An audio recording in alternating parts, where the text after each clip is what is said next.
right, Mr. Sturdley, before you get really wound up in there, no hate calls today. Don't want any hate calls. You know what I mean by that? You think you know what I mean? Oh, yes, you do. Of course you do. You know what that means. Whoa, we get all kinds of hate calls. People on the left, absolutely. We get all kinds of hatred from people on the left here. Yeah. Oh, don't think I'm in. No. Now, just have a little fun here. Greetings, my good friends. Welcome to you. Conversationalists all across the fruited plain, the award-winning, thrill-packed, ever-exciting Rush Limbaugh program. Yes, winner of the prestigious Marconi Award for excellence in broadcasting. And we are ready to go. We got, a shortened week this week because of it being Thanksgiving. We'll be here Monday through Wednesday and a best-of show on Thursday. What are we doing on Friday? We decided we got a guest or a best-of. We're running two bests-of. Yeah, we got plenty of best-ofs. I mean, we got so much best-of. So we're gonna burn a couple of best-of shows on Thursday and Friday. Phone number, if you'd like to join us, is 1-800-282-2882. What a weekend. What a weekend, ladies and gentlemen. Well, it now appears, and as I cautioned all of you last week, it now appears that our nation's hallowed grounds have not been auctioned off to campaign contributors. It appears there's still one uncovered stone, I think, that's being looked at. But we do know that the White House has been auctioned off to campaign contributors, to the highest bidders, and we do know that the Lincoln bedroom has, but Arlington Cemetery, no. And thanks to the moral compass of the White House, the sanctity of Arlington Cemetery has not been violated. No, I'm not going to say yet. You can say yet. I'm not going to. See, the thing is, I never leveled one accusation here. And there were a lot of people. Actually, it's only occurred on CNN. I think only on CNN have I been purposefully and intentionally impugned and lied about. But I leveled no accusation. I never assumed any of this was true. My main focus was to explain why so many Americans were prone to believe it. And I get more into that here in just a second. So I think there are some primary things to learn from this, my friends.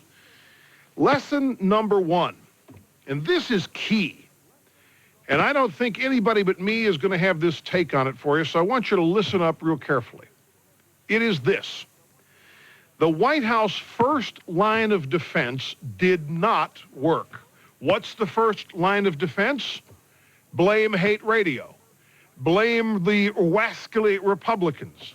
Blame me. Wind up Lanny Davis, the White House spear catcher, and watch him spin. But it failed. That didn't stop it. This is a key point that people have got to see.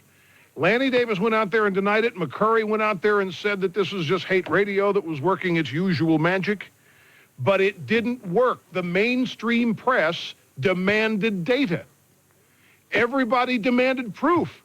Now, this is big news. In the old days, they would have gone out and said, hate radio did this. It was Rush Limbaugh, blah, blah, blah, blah, blah. And the mainstream press would have said, yeah, it was talk radio, and they would have stopped it right there. But because there is increased skepticism amongst everyone about this administration, the mainstream press said, hate radio, huh? Well, let's see some data. So, I think that is profound. Lesson number two. When faced with a charge that can be refuted, and this is key to you writing this down, HR, because this is brilliant. These are my powers of observation. I'm telling you haven't heard this anywhere else. Now listen, when faced with a charge that can be refuted, the White House can actually produce the data to refute it. Didn't take thousands of documents. There weren't any legal stunts to stall. The pertinent facts came out. It didn't take them years. It didn't take subpoenas. It didn't take constant questioning. It took what? a half a day for Togo West to go to the microphones and explain it. Do you know that Senate or that House committee that's being chaired by the congressman from Alabama has been requesting names, the list of names, since June when they started their investigation? That's where this all started, by the way, is with Army Times, and then a congressional investigation has been underway since June. I mean, I didn't even know about it till last week, so how could I have started it? Anyway, the bottom line here is that when they've got the information to refute a charge, they put it out. When they don't have the information to refute a charge, they delay, they lose, they resist subpoenas, they hold on to the stuff and maybe play around with it, such as videos, before they throw it away and turn it over. So, I mean, I think this is really, when they've got the data, folks, that can refute a charge, man, it gets out there. Contrast this with the way they reacted to Travelgate, Filegate, etc. Gate. All the other gates. And, of course, lesson number 3, your host, once again misquoted by those who didn't bother to listen, in the immortal words of Billy Joel, "We didn't start the fire." We didn't start the fire. Remember that big tune?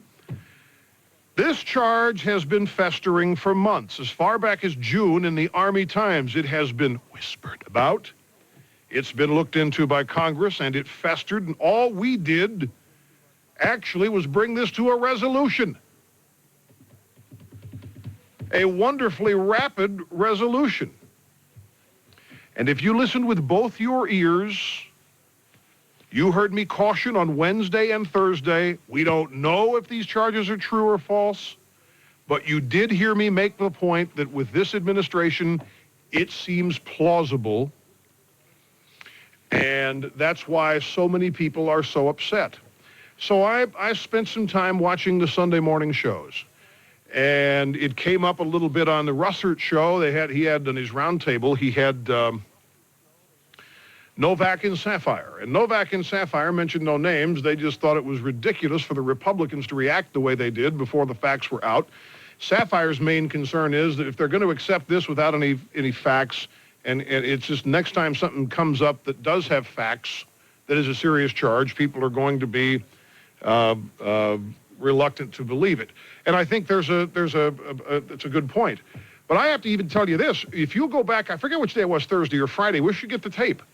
But we started receiving faxes from Locke Faircloth. We got faxes from Senator Specter, and there was one other senator. And I read these faxes. No, it wasn't Bacchus. Bacchus sent some, or I'm told now in Alabama they pronounce it Bacchus. It's Bacchus. But, so I apologize for mispronouncing his name. No, it was one other senator. I can't remember who it was. But at any rate, I read these press releases, and I said at the time, I can't believe these guys are reacting this way before it's actually known whether or not these allegations are factual and true. Lesson number 4. You remember way back in 1992, one of the most fun times in this program's history, I endorsed the president. I endorsed Bill Clinton to make a point. And the point I was trying to say was that he says things and then denies that he says them. This issue, I think, makes another point. That Bill Clinton is the only president in the history of our nation who this charge would stick to. And that's what I wanted to... Oh, let's talk about the ABC show this week with Sam Donaldson and Cokie Roberts. Yeah, I found it fascinating that Cokie had a conclusion much like mine. Do you see it, Mr. Snerdley? Cokie went on to talk about, she said what she said about the charges and all, but after that she said, but the interesting thing here, Sam, is that so many people would tend to believe it, and the reason why they would tend to believe it is because these kinds of things sound typical of this administration. And they have no credibility when they say that when they deny it. They have no credibility when they deny it. Now, CNN, I don't know what's with that network. I don't know why it is so difficult for them to get the truth about things, especially where I'm concerned, but it apparently is. But I'll tell you what, the lessons that are here for one and all to pick up. Let me review the first two again, because I think those are just key. First line of defense didn't work. White House and Lanny Davis blame it on talk radio, blame it on hate radio, blame it on me, and the press didn't settle for that. They demanded the data. They demanded to see the data that would refute the charge. And within hours, the White House was able to produce it. When they've got the data to refute a charge, they put it out. Now, you compare this with all the other things that have been alleged, and I think you see a very different mode of behavior. Now, one more point, my friends, because this is something that thought about over the weekend, too. The White House has long sought to categorize talk radio as a repository of irresponsibility, monolithic irresponsibility, not just one or two people who do talk radio, but virtually everybody who does it is irresponsible and untrustworthy. And they've succeeded with CNN. CNN has really bought into that. CNN really does believe that talk radio is monolithically inferior. And I just want to remind you that on these situations where charges are made by somebody and then people come along and read the charges, hear about the charges, and discuss the charges as though they are true, it happened. Everybody does it. Do you like that defense? Can I remind you, not just of the October surprise, which we talked about last week. No evidence at all kept something alive 10 years in that case. But how about Richard Jewell and NBC? Now, here's a mainstream, and not just NBC, the Atlanta Journal, CNN. Richard Jewell's name was tarnished for how many months in a row? And the press, we had a good source. We got somebody inside the FBI. Well, it turns out Richard Jewell was as innocent of that as you, of blowing up the Olympic Park in Atlanta. Talk to Richard Jewell about people who have no evidence but keep. And we didn't buy into that on this program. We never once accused Richard Jewell of doing anything.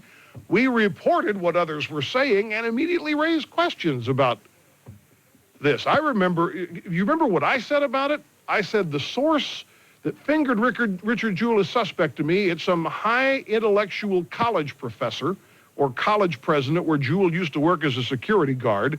And it was this guy who told somebody, hey, this guy's a zealous cop, this guy's this or that.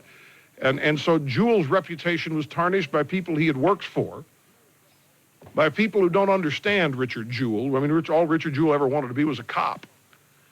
Somebody who's running a college may not understand that ambition and may look down on it, and so said something, and boy, it just fed into it. How about TWA Flight 800? I mean, who was the one person warning you that that's garbage? Who's the one person told you don't trust it, it's on the internet? It was I, your host, the all-knowing, all-concerned, all-feeling, all-caring Maharishi. Now, to act as though this business with Arlington National Cemetery is a standalone and it's the first time it's ever happened and it's typical talk radio is a baseless charge that the White House and its fax machine allies like Bob Shrum simply take to CNN, which will give them carte blanche to say all these things, which are demonstrably untrue. Quick break. Back with more in a moment. You're listening to the EIB Network.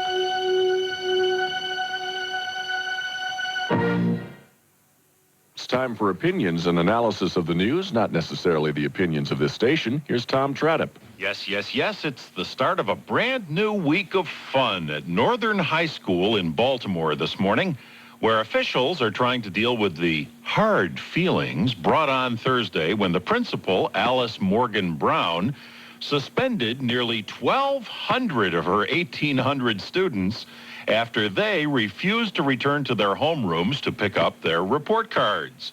When Alice told these roving bands of malicious hooligans to return to their homerooms, they did not comply. Instead, they just roamed the hallways and waited for the school doors to be unlocked so they could go home. That was when Alice Morgan Brown says she decided to take a stand. Yep, she planted herself between the 1,200 kids and the front door, kind of like Charlton Heston in the Ten Commandments when he parted the Red Sea, you remember, and ordered them once and for all, go back to your homerooms. The students responded by stomping their feet, banging on lockers, and chanting, "Hell no, we won't go." Alice then agreed to open the doors, but not before issuing this warning. You walk out without your report card and you will be suspended, my friend. They walked, and she followed through by suspending nearly 2/3 of the student body at the high school. We have to understand these students can't be in charge here, the principal says. I'm going to demand that they do what I tell them. And she adds, they are not going to run this school. Now, in a perfect world, parents of these ne'er-do-well mutants at Northern High School in Baltimore would be standing on street corners this morning, holding out baskets or coffee cans to raise money from passersby to erect a statue to Principal Alice Morgan Brown for helping explain the facts of life to these unruly kids. But as we all know, we do not live in a perfect world. So what are parents in Baltimore doing this morning? Well, they're organizing an effort to remove Alice from her job. Dr. Brown is stupid, one parent told the Baltimore Sun. She don't know nothing about dealing with kids, complained another, oblivious to her use of the double negative. If Dr. Brown don't know nothing, ergo she must know something. But I digress. Here we have a classic case, my friends. You can find similar problems in your town, some bigger, some smaller. A classic case of the school system having society's problems dumped on it, and there are only really two alternatives. Deal with the problems, which unfortunately may involve disarming kids in gangs or taking their drugs away, giving them some fundamentals of order in their lives and letting them know they are not in charge. Or else you just sit back and say, if parents can't control their kids, why should we?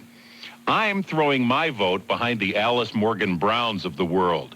You cannot teach an unruly mob. And if parents in Baltimore or anywhere else don't get it, well, let's not waste too much time listening to their ill-informed whining this morning when somebody like Alice Morgan Brown fills the role that they have so shamefully abdicated. Alice, you go, girl.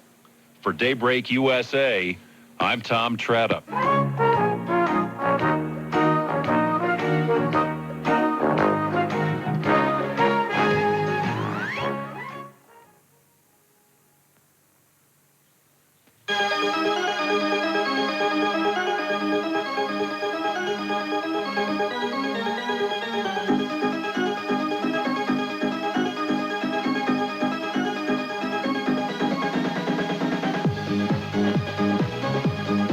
We had a call from the affirmative preferences capital of the world, Piscataway, New Jersey. Note that I said affirmative preferences capital, affirmative action, what have you. Did you see Nightline Friday night? Any of you guys stay up to watch Nightline? I have such an exciting life that I got all my fun in time to get Nightline on at 11:35 and watch it. And they had Kwesi Mfume on with Clint Bolick. And Cokie Roberts was hosting for Ted Koppel. They had Kwesi Mfume and Clint Bolick. Clint Bolick for the Institute for Justice or something. But he's our guy. And they had Kwesi Mfume from the NAACP. And you know what Kwesi Mfume's defense was, Mr. Snerdley? He said, well, we had to get this case off table because this is not what affirmative action is. Oh, I said, I loved it. And, you know, Cokie, to her great credit, did not even buy that. What is not affirmative action? And Kwesi Mfume said affirmative action is not about causing people to lose their jobs based on the color of their skin. Well, it most definitely is about that. It most definitely is about that. And there's only one way you can count whether or not affirmative action is effective, and that's using numbers. Ergo, you've got quotas. Anyway, let's go to Piscataway, the affirmative action capital. And Bob, welcome to the program. Great to have you with us. Thank you, Rush. Piscataway's home is the latest example of what's wrong with in America. The Board of Education there lost an ideal opportunity to have every student in our school district learn how the American justice system was supposed to work. Instead, they taught them all that it's better to bribe the justice system than to... No. Let me give you... That's. I understand what you're saying, but you're saying the school board should have knowingly walked into a slaughter. No, but imagine if when Brown versus Board of Education in Topeka, Kansas was heard, if a group of whites offered several $100,000 to the Board of Education of Topeka, Kansas to settle that lawsuit, and desegregation that was never come about. I think we'd have a much different outlook on that, or certainly Black America would have a much different outlook on it. Here we have a group of black attorneys that raised over $300,000 from every group they possibly could, and said to the Piscataway Board of Education, we'll give you 3/4 of the money it costs to settle this lawsuit just because we don't want this lawsuit to go to the Supreme Court because we're afraid of the decision that's going to result in it. I think that's a much better lesson for the children than watching the Supreme Court in action here in this situation, because that's real life. So this stuff happens all the time. Well, let me turn it around for you. So that's why I wanted to take the call, because the guy goes right into it. I think this is ironic as it can be that the alleged civil rights activists, the Kwesi Mfumes and the Reverend Jacksons, are learning what business has to go through when they get into action. You have to settle out of court. You have to spread the green to keep the game going. When these guys walk into town and want to start claiming this or that, it takes a lot of money to defend yourself against the charges these guys are going to be bringing in. And now the same situation has happened to them. They just don't want the case adjudicated before the Supreme Court, because they've got to go back and regroup. They're in heap-dip trouble with their number one philosophy and ideology on affirmative action. They know the direction the court's going, and I think that's a great enough lesson in itself. I will admit this: it's not often you hear about cases settling for hundreds of thousands of dollars before a Supreme Court review. You generally hear about this in civil court, or maybe you cop a plea in criminal court. But I don't think that it's that common that you have this kind of settlement action before a Supreme Court case. Anyway, Bob, thanks for the call. I understand your point. I really do. Here, James in Austin, Texas. You're next on the EIB Network. Hello. Thanks, Rush.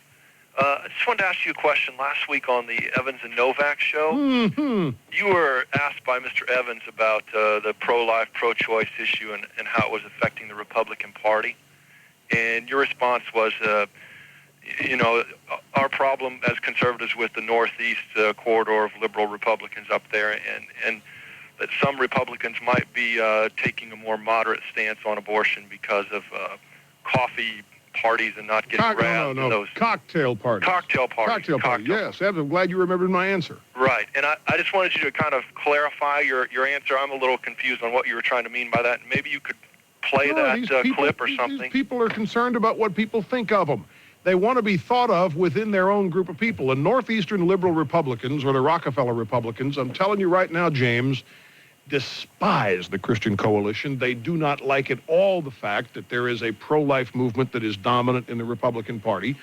And when they get together with one another, they establish their bona fides and their credentials with each other by bashing the Christian Coalition, and they establish their bona fides also by being pro-choice, especially in Christy Todd Whitman's case, going all the way. She was so eager to show that she had not been taken over by the conservative pro-life wing in New Jersey, that she's going to stand up for partial birth abortion. It was simply to stay within the good graces of the people she runs around with. And in doing so, she misjudges the people who actually elect her and other Republicans. It's simple.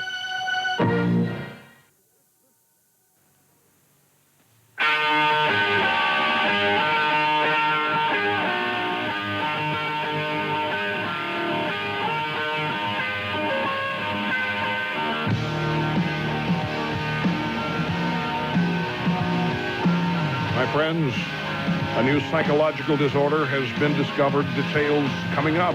In the past, People who suffered from restless leg syndrome were thought to be unable to lead a healthy, productive life. But here at the Restless Leg Institute, we've helped literally thousands of victims of restless leg syndrome become independent and go on to live happy, successful, productive lives, like Rachel here.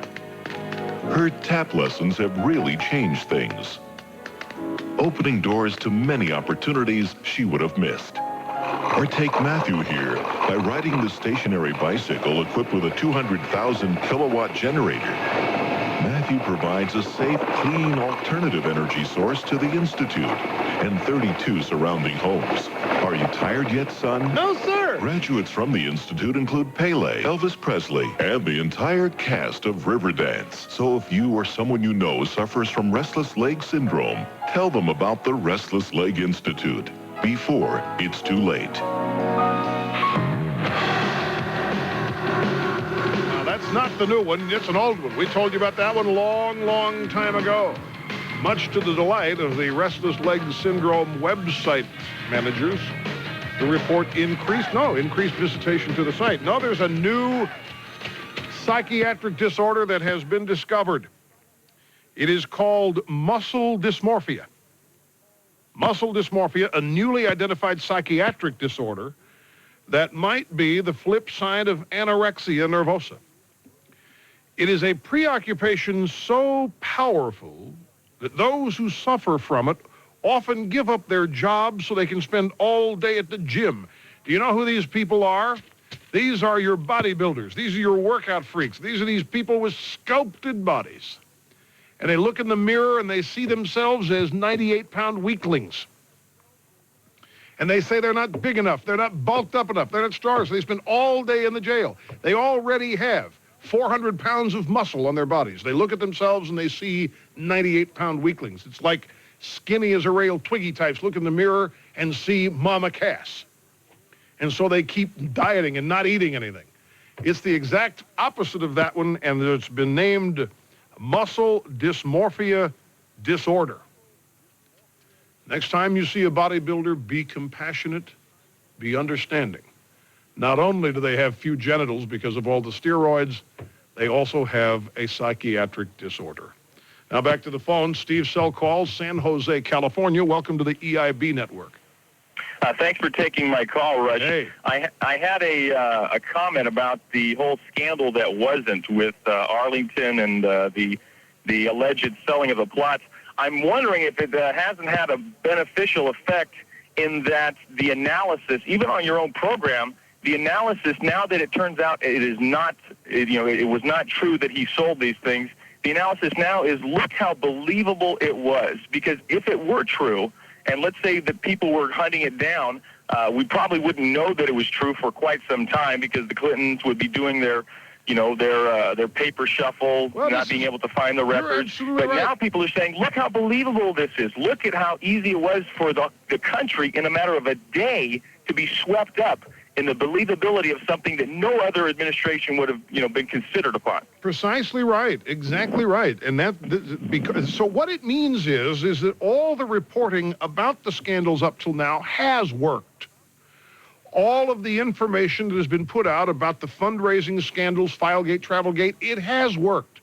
Because when this thing comes up and hits close to home, people can find it in themselves to believe it. Even the press. This was my first lesson number one in this whole point that I want to just remind you of. Their first line of defense to blame it on a bunch of madcap extremists and hate mongers on the radio didn't work. The press said, yeah, prove it to us. And then a second point, they had the data to disprove it. They sent Togo West out there. They had the data. So, yeah, that's another interesting observation, Steve. I'm glad you called. Thanks so much. By the way, ladies and gentlemen, speaking of things, I see that, whereas this is in the Minneapolis Star-Tribune, they have published a little story here that says people taking the written U.S. citizenship exam generally are given 20 questions from a list of 100. To pass, they have to get 12 of the 20 right. Listed below are a sampling of the questions. And the answers, some of you may not even know the answers, but this is what a citizenship test applicant must be able to get right. Or not all of these just 8 of the 100 questions. 1, can you name the original 13 states? If you can't, how many people could we disqualify for citizenship today alone? Number 2, who wrote the Star-Spangled Banner? Number 3, what is the supreme law of the United States? I'll bet you a lot of people will say Bill Clinton or the White House of that. 4, how many times may a senator be reelected? The answer to that, by the way, is too many. Number 5, according to the Constitution, a person must meet several requirements in order to become president. Name one. He must have had many girlfriends. Number 6, where does freedom of speech come from? Your mouth. Number 7, what kind of government does the United States have? An unjust one. Number 8, who selects the Supreme Court justices? The Federal Reserve Board. Now, back to the original question, can you name the original 13 states? I've been working hard on this one all morning. Just off the top of my head, and so far I've got attention deficit disorder, homophobia, xenophobia, manic depression, restless leg syndrome, premenstrual syndrome, road rage, black rage, 1, 2, 3, 4, 5, 6, 7. All I can come up now was 10. 10 of the original 13 states. I need 3 more to be able to pass the citizenship test. Here's Tony in North Hollywood. Welcome to the program. You're on the EIB network with L. Rushbo. Hello. Well, Rush, it's an honor. Thank you. OS8, ex-Hollywood makeup man dittos. Hey, OS8, he's a Mac man. You bet. They'll get my Mac out of my hand when they get my gun out of my hand. I would never. Who would have ever associated a Mac user with a number 2 amendment supporter? You bet. Who would have ever thought that? The whole Mac community is going to feel discredited now. Well, let them. Anyway, reason I'm calling, Bo told me to get right to it. Yes. There have been blurbs on our local ABC affiliate here in North Hollywood, Channel 7, about, and this is very serious, Rush, El Nino Fear Syndrome. They're going to have a big report on it tonight. Well, I can believe that. They have manufactured that. They have created the El Nino Fear Syndrome. They've been working on it for how many of the past recent months? Oh, I'd say darn near a year now. We've been hearing about it. I mean, hey, you can't turn on your electric toothbrush without hearing about this. Well, this, of course, does not surprise me either. I just want to remind you of something, though, Tony, and this has not gotten wide news or wide berth, but I got a heads up. It's about a month ago now. Some guy said, Rush, go to Channel 4's website, San Francisco, Cron TV. And they got a report there that that El Nino, this guy did an on-the-spot report from San Diego, said El Nino may be short-lived because there's a giant pool of cool water beneath the surface of the sea that's aiming right for El Nino. Now, what is El Nino? El Nino is super-warmed water. But there's this big mass of cold water. They got the maps. They got the satellite infrareds to show you. There's this big mass of cool water, and the question is, how soon does it reach El Nino? And if it reaches El Nino anytime soon and cools things off, as far as the water temperature is concerned, then there goes the whole El Nino effect. I haven't seen anything about it since. In fact, that's the only place I've seen it, was on Channel 4 San Francisco, and they had the whole report. It's about a minute and a half on their website. And I looked at it, and it was fascinating. When I hear in the Northeast, I got to tell you something, folks. It's not even Thanksgiving. And there's no sign that this is going to be an abnormally warm winter. And it's supposed to be, is it not? El Nino means at the Northeast a drier and warmer winter than normal. Well, the wind chill out there is making the temperature in the single digits at night. And it's moist. We've already had massive amounts of snowfall in certain segments of the Northeast, not so much New York City, but in certain segments of the Northeast. Well, it wasn't supposed to happen with El Nino. In the meantime, every time I see video of Southern California, it's bright sunlight and people on the beach. And now, I know the El Nino, by the way, meteorological winter is December, January, and February. So what's happening now doesn't count as far as El Nino is concerned. But starting December 1st, we're going to pay close attention to it, because I know that there is El Nino fear syndrome out there, and it is our job to calm or should we just ignore this? El Nino isn't proven. Nothing's established about El Nino.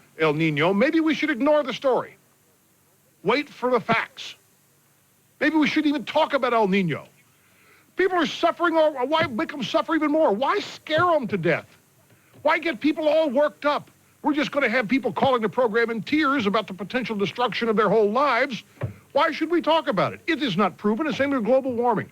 Let's take the same theory that they said about the Arlington case and apply it to global warming. Ignore it. There's no evidence. Even the proponents say there's no evidence. We shouldn't warn anybody about the possibility. Just leave it alone. How about that? Is that all right? Do the same thing with El Nino. We'll all be one big family of happy, smiling faces here, folks, oblivious to the potential devastation of El Nino. We'll be in it together. Back in a moment. You're listening to the EIB Network.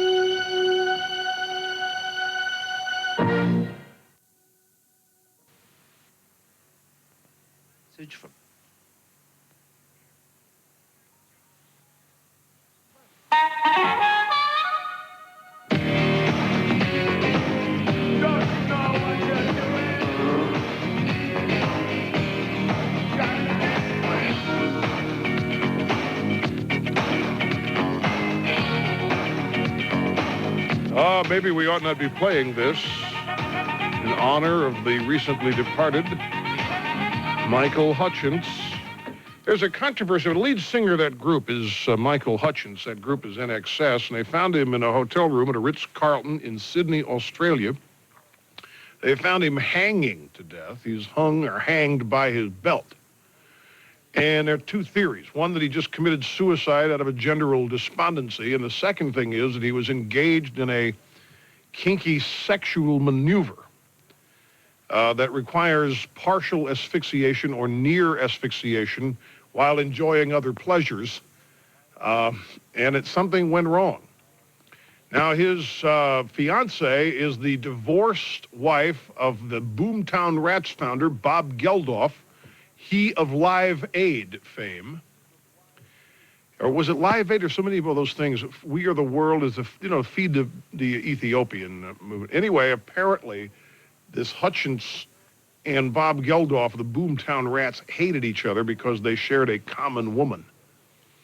And so, I don't know, it's a mess. And they were just, NXS getting ready to depart on their 20th anniversary world tour.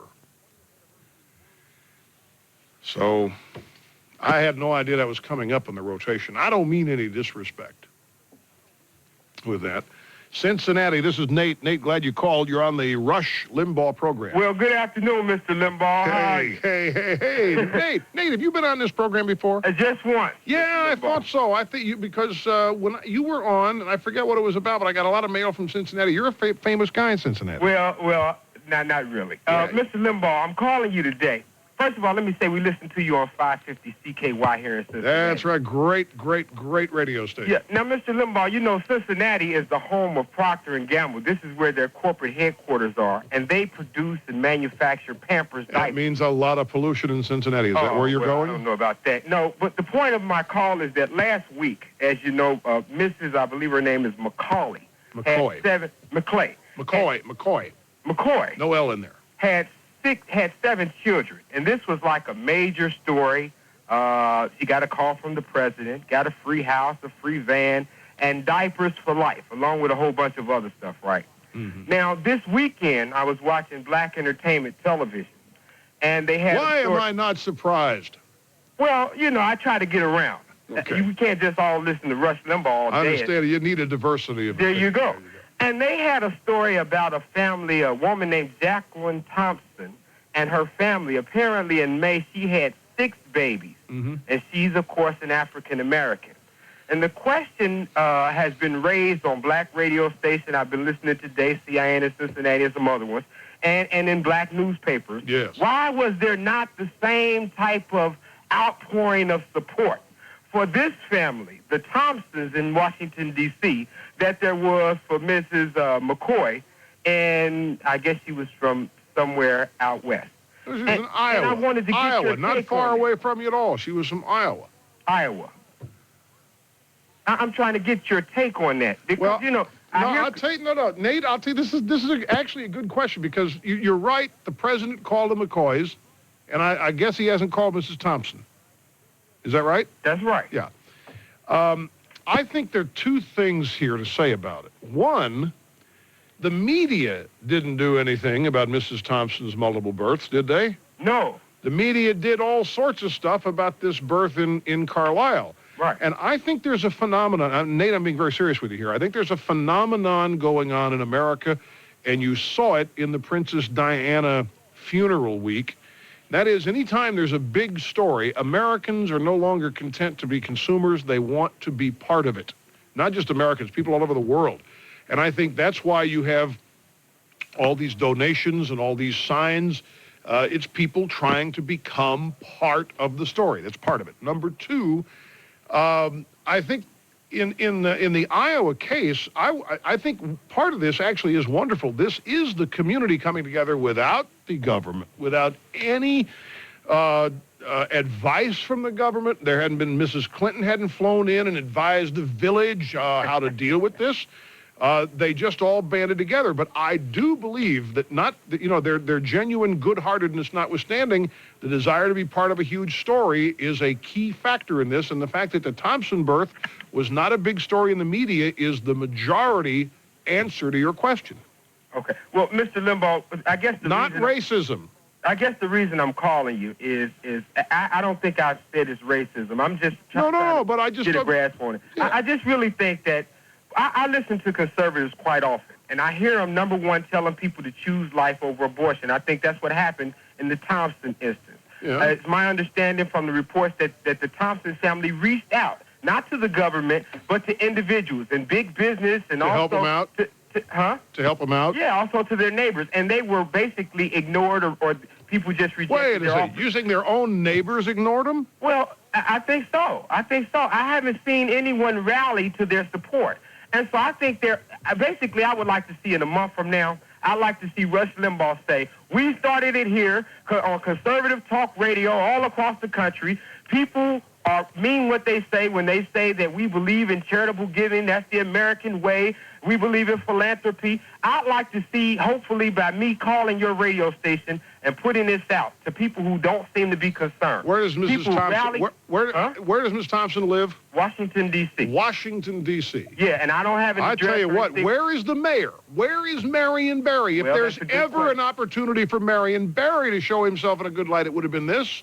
Where's he? I don't know. You're calling a radio talk show host. I thought my era of dominant influence was over anyway. I didn't think I had the power to do this kind of stuff. And now I got them calling me from Cincinnati saying, bail out the babies in D.C. Nate, look, if it happens, it happens. I don't discard what I said, though. I'm being very serious with you. It's a societal phenomenon in this country. People want to be part of the story. They're not content just to watch it anymore. And the Thompson births were not a story.